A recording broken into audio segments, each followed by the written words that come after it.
Welcome to the TFG Aftershow, where our goal each and every week is to take you deeper into the things that we do at the Financial Guys offices, and also to help you get a deeper look into the key people and some of the prominent difference makers in our area.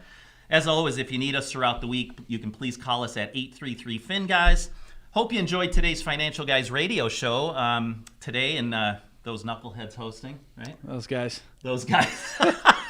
If you didn't hear, it was him and I hosting, Mike and I. So if you didn't like anything that we said or did, he probably planned it out. So and give us a call too. Let us know about it, right? I'm Mike Hoeflich, along with my partner Mike Sperrazza. Today we're extremely pleased to have Athletes Unleashed owner Robby Dinero here, former Marine, owner of Athletes Unleashed in Orchard Park, New York.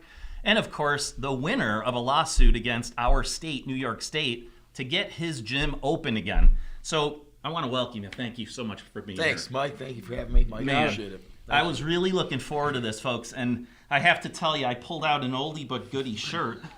Government didn't build my business. I did. If you remember, I think that was the later part of the Obama years where they were, talking about, government really is the key to owning businesses and building businesses. And the reason why you have a business. Right, right. Yeah. Remember how fired up Mike and Glenn were about that? Yep. Well, they were so fired up they got lots of these shirts made. We might have to bring these back out. But when I thought of Robby, I'm thinking, man, every time I watched you, heard you, I'm thinking, son of a gun, man. I wish everyone had the you-know-whats to I appreciate to that. stand up the way you did. And you really were the tip of the spear for this whole thing. And I know you're a humble guy. I've talked to you before, talked to Mike Lomas and Glenn about you. You won't take that much credit for this stuff. But I'll tell you what, Mike says this doesn't happen without a guy like him. So let me just start this way. We've had Rob Ord on. We talked about his military service. I was just wondering, you're a former Marine vet. Can you tell us just what's your inspiration for going into the military, first of all? Yes. So why did I join the military? I appreciate you asking that. My father served. There's a history of service in my family. Mm-hmm. And as I was getting done with my college years, I started realizing that I needed a little bit more than conventional employment offered. Specifically, through playing rugby, I found I loved being in a leadership position. I was the president and captain of my team in my last year. And that just led me to believe that I wanted to lead people, mm-hmm. and then I wanted to serve the country, and I wanted adventure. So it was a good fit to join the service, and the Marine Corps just won me over. Yeah, they basically told me they didn't want me. No kidding. And a lot of your background in the military though was in leadership positions, right? You were leaders of different battalions, and you were in leadership. You just gave me a lot of credit that I don't deserve right there. I was never a leader of a battalion. No? I was not that high ranking. So I got out of the Marine Corps as a major in the Marine Corps.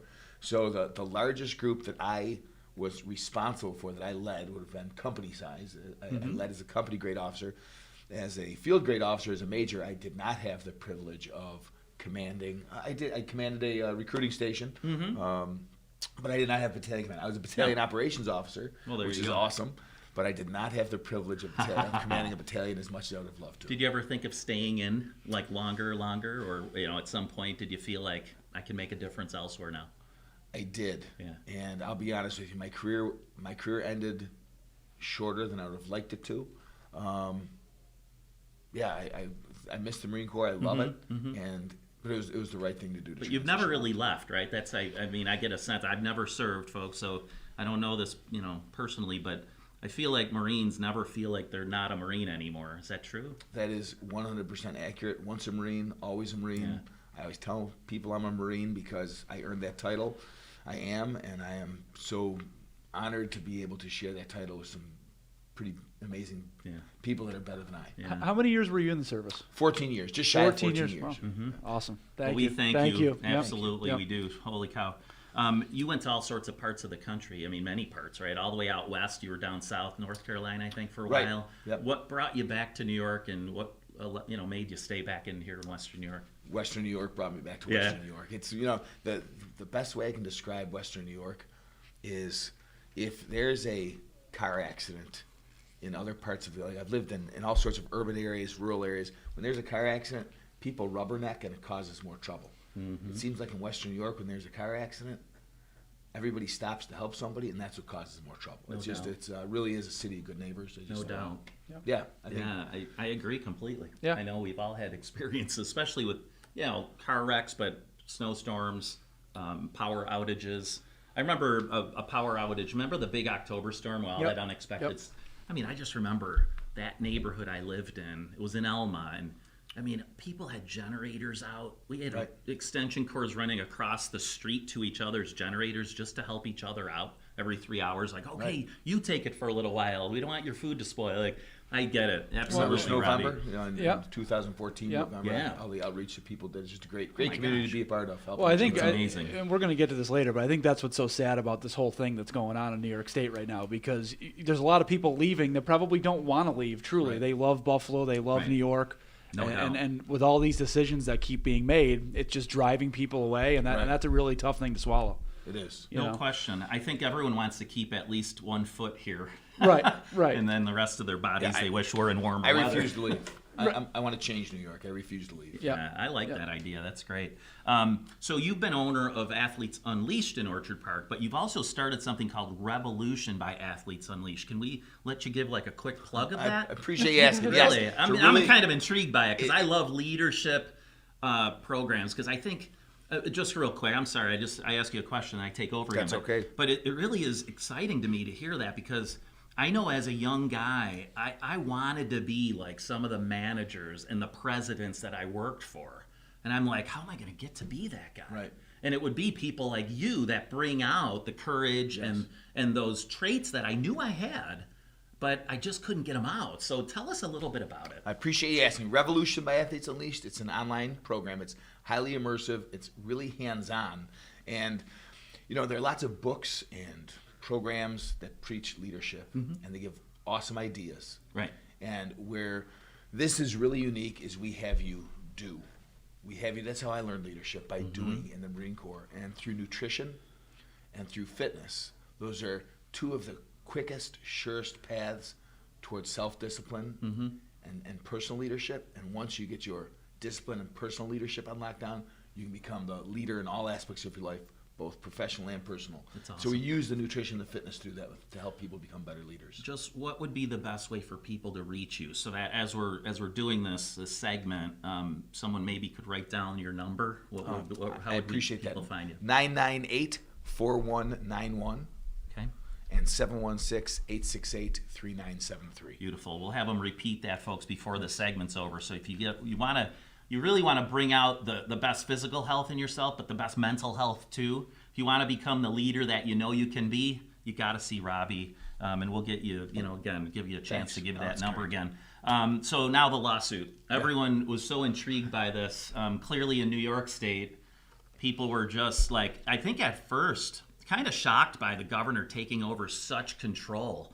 And a lot of us just felt like, wait, and we've talked to guys like DiPietro and Rob Ort and said, well, so what is your job now? Like, what are you guys allowed to do? What is your role? Nothing. They weren't able to do anything, especially being in the minority party of New York State. But can you just walk us through, for anyone that hasn't really been immersed in this, it's a pretty significant story, folks. I mean, this is about more than just a fitness center not being able to open its doors, right? And guys like us going in and working out. Tell us from the beginning how this sort of transpired, and tell us about how you felt about it all as it happened. Sure. So you want me to take it back to the start? And Absolutely. some of the things going on? Everything's normal. Sure. And all of a sudden, COVID hits, and Right. yeah. We were told we needed to close down our doors, and it was only going to be for a short time, right? It was Is that just a- Erie just a- County telling you? Like who's this was so long ago. It seems like so long ago. I don't even remember. Right.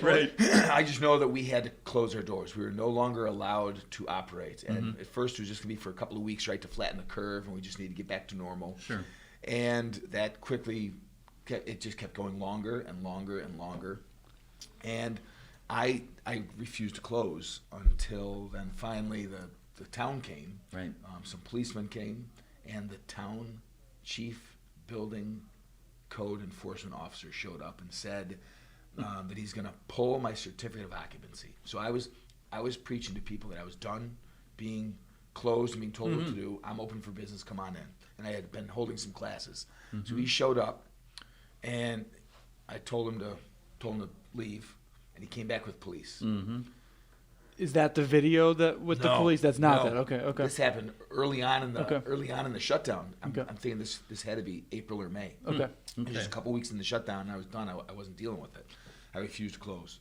Jeez. And so he came back with the police. Now the police, they're great guys. I know a lot of it's Orchard Park's a small town, so I know a lot of these guys they were doing. I thought they were very professional. Right. They threatened me with arrest for endangering public health, and the Chief Building Code Enforcement Officer stated he would seize my certificate of occupancy, and he said, I won't ever forget this quote, even if I'm wrong, the courts are shut down, you won't get a court date for 3 to 4 months, so you're done. You're dead in the water for the next 4 months if you don't close your doors.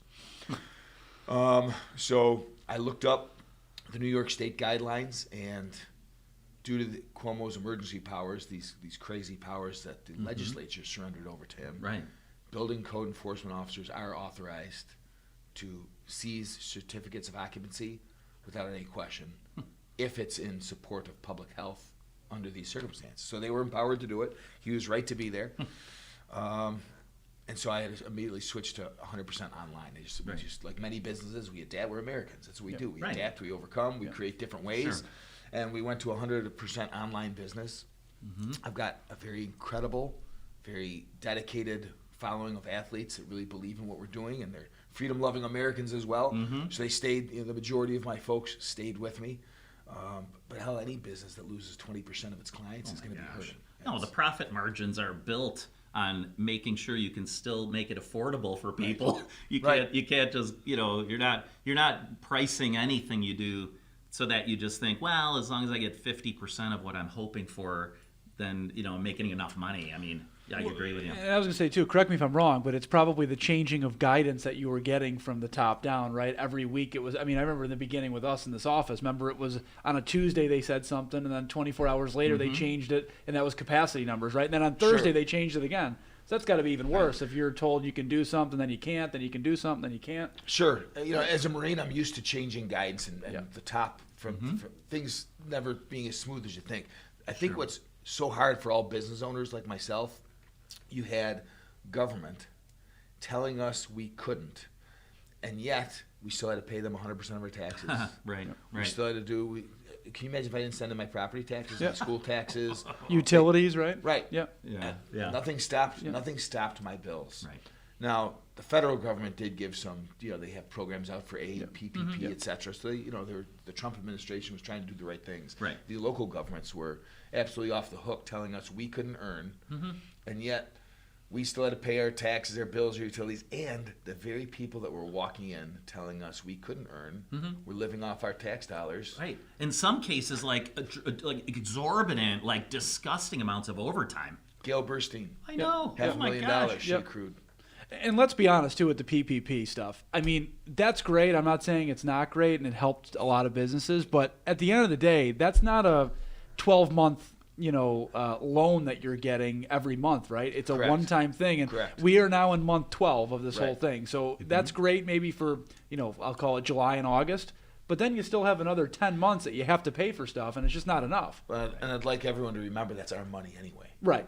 That's our money. Right. So whenever the government gives us a handout, I love how generous they like to tout themselves. They're generously returning the money they stole from our pockets. Right. They take credit for everything. That's why I got this shirt on. Right. They think they helped you, or they literally said you didn't build that. I remember that. I know. You didn't build that. It was crazy. It's like, how offensive is that? And I was never. I feel like I am a business owner. I work with the financial guys, so I feel like I'm in a really strong collaborative team. Yep. But when I was in just corporate business, small business, and then as a teacher, I never really felt like I owned what I was doing. So I thought, thank God for courageous people who take on all the risks, like Mike and Glenn took on the risks of building the financial guys. Right. But now I do feel like I own my business. Right. I'm really dedicated to it. I feel like it's successful largely because of the things I do. Right. But I thought that was so offensive that they said that you didn't really build that. It's because of us, because of this entity of ours. But anyway, so go a little further now. Of course, you got a real prominent attorney involved, Paul Cambria. Tell us how it went from closing down And then, month after month after month, like you have employees, you Right. have a family. I have a family. At what point did you decide, like, I've got to take this to another level? We were able to open up again, and then the second wave, this mysterious second wave came, so they needed to shut everybody down again. And this, for me, this has always been about freedom. This is zero politics. This is freedom. I am a freeborn man, and people aren't going to tell me what to do. We were endowed with inalienable, that key word, inalienable rights, life, liberty, and the pursuit. I know I'm preaching to the choir. Yep. So for the state to come in and tell me that I couldn't, that just, I couldn't abide that. And I just finally said, I was talking with Kelly, my girlfriend, and I said, we need to do something. We can either sit by and we can try to sneak, sneak past this, like keep the doors locked and just pretend like we're not here, or we can say, screw this, we're going to change it. Right. So we decided to have a meeting. I posted on Facebook, let's have a meeting. I wanted other business owners that were interested in no longer kind of hiding and flying under the radar, but to take a stand and say, I'm willing to fight. Right. Yeah. And so we had this giant meeting. I had about 50 to 70 business owners in there, and I was giving them a plan. Hey, this is how I plan on fighting this. Your military background coming back into play. Absolutely. We gotta have a playbook here. We gotta know what everyone's role is going to be. I would be nowhere if it wasn't for the Marine Corps. They really they've changed my life. It's cool how everything kind of comes full circle to me. Yeah, You know what I mean? everything Like happens for a reason. You make choices for a reason, and I think And it's interesting to me. Like, I don't know, I'm a big believer that things don't just happen by luck, but people are in the right situations at the right times to make a difference. And clearly, you're one of those guys. So let's go a little further. Okay. So what happens after this big get-together of business owners? So we have a big get-together of business owners. I'm briefing my plan, and the health department and the sheriffs walk in. And it's really important that I let people know. I don't know how I would have handled it if certain people hadn't been there. Like, I was blessed to have a bunch of really bold, freedom-loving patriots that's cool. that were there. Because if they weren't there, I don't know that I would have had the energy or just the courage. There's just something to be. Is like that the Marine video? Corps. Because I remember. Oh my God! That's why the Marine Corps is so effective, because they're such a small, tightly. You may not have enough courage individually, but you get a group of you and you're good. And that's what it was like in this building. That's what it felt like. That's great. The energy was just there. And when Nick came up to me and said, "What do you want me to do with the sheriffs?" I said, "Tell them to leave," because I wanted to keep going with. I was briefing this beautiful plan to the guys. I didn't want to stop. I said, "Tell them to leave. I want them out." And then you saw what happened. They asked them to leave, and they didn't stop. One of the neatest until stories they folks. left. Tell you what, it's inspirational not only for that moment in time, but just for moving forward. Like that, hopefully we can all build upon. The courage you had, the courage all these business owners had, and that whole collective effort. Hopefully we can always look back to that and say, hey, you remember when they did this back in 2020? Right. Screw that. We're not letting them do it again. Right? Yeah. We now have a little building block, right. And I love that. Especially here in New York. Like we need that. I mean, let's face it. Besides California, maybe we're the most restrictive state in the And selfishly, for watching that whole thing, I remember the night that was. It was what was that, a Friday or a Friday night? Friday, yeah. So Mike Loma sent us the video. Glenn and us, and he sent all the video. And I selfishly, I remember thinking, that's just awesome, right? And then it went further, and you started, getting some national coverage on that, and then you'll get into this, I'm sure, but going on Fox News, selfishly for me, that was just fantastic. I loved that. That was really. That's what we always say, that's a dream of ours, right? To see you on there, and I actually just wrote this note down, absolutely just nailing that interview and just throwing it right in their face was perfect. And I think the fact that you had, like Loma says, the stones to actually do it means a lot to everybody, whether your business is open or closed. It means a lot to everybody to see somebody stand up and do that.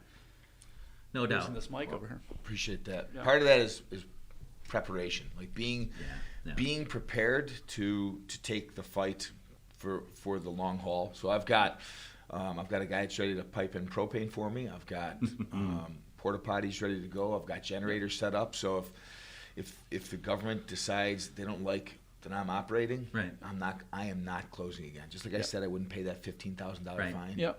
I am not closing my business again. Good for you. So where are we at right now? Are you at like 25% occupancy, 50? Like what's the deal right now? None of the governor's mandates that are older than 30 days apply to my business, I am 100% open. Now, there are some numbers that the government's playing, because that's what the government does. Something about you can be at 50% capacity or this, that. Here's what I know. My classes are never more than 20 people, like 25 people. It's group instruction. And that is well under whatever rule they decided to put in place. So whatever they're saying, I'm open 100%. I allow people to make their choices because we are free Americans. They can wear a mask, don't wear a mask, I don't care. We stay 6 feet apart. Life is good. I don't deal with any of the mandates. And here's the thing. I mean, I think we've said this about everything with this whole topic, right? If somebody's willing to go to your gym and work out, let them go work out, right? You know, they want to, you always say, you can't chew gum and walk at the same time, right? But if you're willing, and I've said this, I'm willing to get on a plane right now to go on vacation. I'm willing to go to the store. I'm willing to go to the gym. If you're willing to do that and you understand if you do get the virus, something could happen, I think that's your right and that's your choice, right? Exactly. You're not opening your gym like it's a bar downtown and maximizing 2,000 people in the gym, right? So this thing's going to fall down. I think that's what's so frustrating, that they will not let you make your own decision and do what you think is best for you and your family or your health or whatever. Right. I mean, we say, you know, if you want to get on an airplane, you have a right to do that. If you want to wear a mask, you have the right to do that. Yep. But guess what? I have the right to get on that plane too. Right. I have a right to maybe not wear the mask if they don't mandate it, right? But it's funny how a lot of the left, they think freedom of choice only really applies to them. We have the choice to close you down, Robby. Sure. But you don't have the choice to just continue operating your business, making a living for your family. Like, that's insane. If this was ever about safety, it's interesting you keep bringing up the plane analogy. If this is about control, look at an airplane. They make you stand 6 feet apart in an airport, and then they pack you like sardines into the plane, and somehow magically it's okay, and it's because it's about control. But you have your mask on, so you're good to go. As long as you have your mask on, nothing can ever happen. I think COVID's afraid of heights. No restrictions on super centers. Yeah. You can still get your ciggies and your booze, right? No restriction on liquor stores. But health centers, barbershops, small businesses. So this is, for me, this has always been about control, which is why I've been fighting it so hard, because I will not be controlled. And let's bring that up, because you just mentioned it, and the liquor store thing was the funniest thing to me, right? And you can, even in the very beginning when they said flatten the curve, right? You got stay home, don't do this. You still get your ciggies and your booze. Yep, That's right. And why do you think that is? Probably because there's hefty tax on that type of stuff, and you know what I mean? So, right, that to me, if you're really worried about, you know, health and wellness of everyone, why are you allowed to go buy 7 bottles of wine at the liquor store to bring home and probably drink with your friends and family at home? This is about control. Right. You know, to me, it just makes no sense. Nope. And how about the kids? What they're doing in school? Yeah. If anybody thinks that this is healthy for children to have them, their face covered, we're already lost in these phones and all this stuff. It was already bad. My wife is a big advocate of the idea that this technology is going to ruin the next generation. Social media, the whole nine, yeah. And I joke a little bit with her. I'm like, we got to go along with the times, Lise. You know, we got to text each other, right? That's the new way. She's like, I'm determined that we've got to teach kids that that's not the only way to communicate and to learn. And I'm with you, exactly. And then go ahead, I'm sorry, what they basically were held to just being able to do that. Right. If you think about all the instances of increased online predation, from the increase in kids being online now and the isolation of kids and not having as much adult supervision, it's just insane what they're willing to do to kids. Agreed. Control. Agreed. And one thing I want to say for sure, I think, like I said in the Fox News interview, you nailed it, was the whole part about, you know, you can't tell me essentially I can't feed my family, right? Like, I think that to me sums it up with this whole thing and we've said this, right? Our business was not impacted by this, right? We were considered, I'm putting this in air quotes, essential, right? So we could open every day and we could have clients here, whatnot. But to tell someone that you have to close your business and you literally can't make money and put food on the table for your kids, and then say to you too, on top of it, right? Like you said, pay your bills still. Right. By the way, pay your taxes still. And allow me to keep drawing, allow the government official to keep drawing salary on my taxes. Right. And then they're telling you, Robby, I hope you can figure it out because we're not going to give you any Right. extra for your kids and for your family. I mean, that to me is just terrible. And to bring back to schools is the same thing. Some of these kids, those meals at school are their only meal of the day, right? That's Or right. their only, 2 meals with breakfast and lunch, whatever, right? All That's meal. right. Like in the Buffalo Public Schools, Yep. some of those kids are getting breakfast, lunch, and dinner through school. Right. And that is just, I mean, for all of us to sit here and say, I mean, that is the saddest thing to And hear. yet Gail Burstein has no problem drawing $500,000, Right. looking me in the eye, Right. and saying, "Don't do it." But of course, she didn't have the guts to come sit at my dinner table and look at my kids in the eye. No, she didn't no. have the guts to say, "Hey, I'm drawing $500,000 and Yep. living high on the hog, Right. but your dad can't work." How do And you you feel made about that that, kids? invitation. I mean, Several times. many times. And I'll say one thing. Us as business owners know, right? Sometimes you have to take less out of your business to make your business grow and to make it work, right? Yes. Every business makes a ton of money at the end of the day. Not every business, but they make a lot of money. But then there's things you have to do. Maybe take a pay cut to pay for advertising. Sure. The government does the opposite, right? There's not enough money, yet they want to take more of it, right? It's the exact opposite of what any business is like. And that's why this shirt's hilarious because They could never run a business. No, never in a Lomas will million say years. they couldn't run a lemonade stand. They wouldn't. They'd run out of lemonade. They'd Cups. lose the money. They would. I don't know. They'd forget to. They wouldn't forget to collect the money. That's Right. for It's sure. always just one more dollar, isn't it? If you just give us one more just one dollar, more this dollar. time we're gonna nail it. We'll Oh figure it yeah, out. yeah. Well, I think we're gonna wrap, but again, this has just been just a real treat I'm sure for our audience to hear from you here live and in person. For us to get to meet you in person, I had not in person met you. Thank you. Well, I got to thank the financial guys. You guys were part of this. It was very confidence inspiring to have you on our side, to have the backing of the financial guys. I mean, the verbal backing, the voice, to the Right. support, like to have the hand on my shoulder saying, "Hey, you're doing the right thing. We believe in you." Yep. Very confidence inspiring. So I really appreciate your patriotism, your dedication, getting everybody in Western New York open. You guys are studs. Sure. Well, we're not over with that. We're behind you Oh, yeah. continuously. So One last thing I do want to say, though, you kind of alluded to it earlier. So, in your opinion, when do you think this becomes normal for all gym owners or for all small businesses, hairdressers, barbershops? I mean, do you have you talked to people in the community that are going through the same thing you are? I mean, As soon as they get the stones to stand up and Yeah. take their freedom back, that's when it becomes normal. Yeah. Because nobody's giving it back to them. Right. This is something they're going to have to fight for. Right. They got to fight. yeah, God, yep, well said. yep. Folks, we're going to wrap. Thank you again for joining us. Remember, we serve the Western New York area as well as Rochester, Batavia, and South Florida, folks. If you are heading, maybe you're a snowbird or you're actually leaving New York to head to Florida, the Jupiter, Florida area, we have our broker-dealer office. We have a financial guy's office down there. You can reach us down there as well.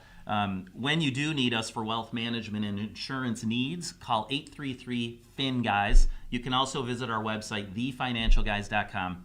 For my co-host, Mike Sperrazza, I'm Mike Hoeflich. Thanks for tuning in. Again, thank you, Robby, for joining us. Thanks for having me. Folks, have a great weekend. Please join us again next week for the TFG Aftershow.